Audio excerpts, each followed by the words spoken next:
Alright, what's up y'all? I'm Juvar and this is Dusa Farms, and in today's video I'm going to be doing a little unboxing. I got two behind me, I got another two over there, I got one over there.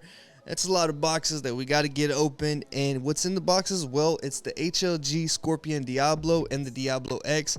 I've got two of each and I'm super, honestly, I'm blown away right now. I'm still in shock. I was sitting there waiting on the mail, didn't leave the house all day because I had a sign for it, so I was like, hurry up, get here. But I'm super pumped to have these and incorporate these into the garden because they are the most efficient LED out there on the market right now. Now, when I say the most efficient LED, what I mean by that is, pretty much your PPFD, your micromule per watt. That's pretty much what the average of those per watt, and that's how many you're getting. So that's what I mean by the most efficient. And I found this out through My Grow's channel. If you haven't already following him, he does a lot of research on the different LEDs. He does a lot of reviews. He tests them, and you can kind of see the breakdown of how he does that on his channel. So huge shout out to him. And I feel like it's kind of like that third party, opinion, and you can kind of see from outside because, of course, the company, if they're selling a product, they kind of want to scheme things. They want them to be in their favor. So they may test something out in a 3x3, but they're marketing it for 4x4, so obviously they test in a smaller space, so their numbers are going to be higher.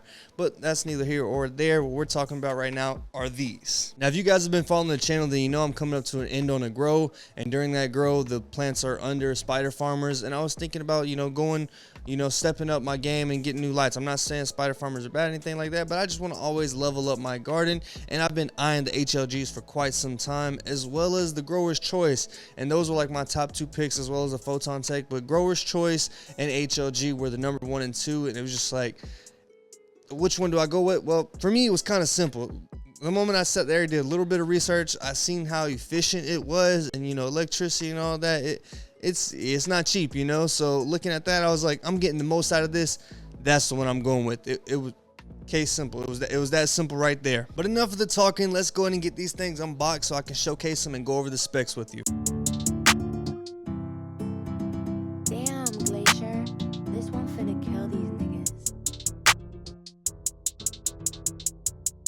All right, here they are out of box. Honestly, when I opened it, a first look, I was like, wait, did I open? Because I thought I'll try to open one of each, a Diablo and a Diablo X. And that's exactly what I did. And I was like, oh, they look alike. And I had to make sure, look online, they look alike. The only thing different, I believe, there might be something small in looks, but I'm not seeing anything.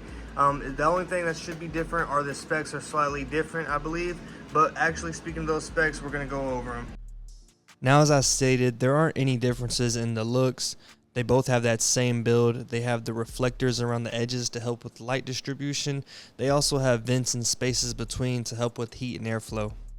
They also came pre-assembled, so there wasn't anything that you needed to put together other than plugging them in and hanging them. The light can be plugged into either 120 or 240 volt. They did send the adapter for the 240, and I do plan to try it out in the future just to kind of decrease on the amps. On top, there's an Inventronics driver. The lights are dimmable by either the traditional twist knob, or in my case, I have the Grow Flux, which allows you to connect to the access point and allows to be remote controlled through your phone. Now, other than having the same look and functions, let's go over the differences that really separate the two. For the power draw, the Diablo is going to be pulling between 0 and 715 watts, whereas the Diablo X, we're actually getting a little budget and it's pulling between 0 and 700 watts. For the total PPFD on the Diablo, we're getting 2121 or 2121, and on the Diablo X, we're getting 2145. Now, taking those two measurements from them, and we get an efficacy of 2.97 micromoles per joule for the Diablo, or PPFD per watt. This is the efficiency right here. And on the Diablo X, we're getting 3.06 micromoles per joule. So obviously the Diablo, we're getting a cutback on the watts and we're upping the micromoles per joule. Now in the spectrum, that's where they really changed it up. The spectrum for both of them are white spectrum with deep red. For the Diablo, the red, green, blue ratio is going to be 37, 42, and 21. Whereas on the Diablo X, we're getting 48, 32, and 20. And you can see they really upped the reds and they dialed back on the blues for the Diablo X. So I'm really wanting to see the difference of the two spectrums. So what I will be doing is I will be doing a side-by-side comparison. I'm really looking forward to that. And if you are, make sure you subscribe to this channel as well as turn on the notifications, because I'm going to be doing just a side-by-side, two different 4x8 tables, 2 lights per table, same clones, same room, same nutrients, same everything other than the lights and the spectrums. So I would like to see the difference and just see how they turn out overall. So make sure you stay tuned for that. And until next time, guys. Peace.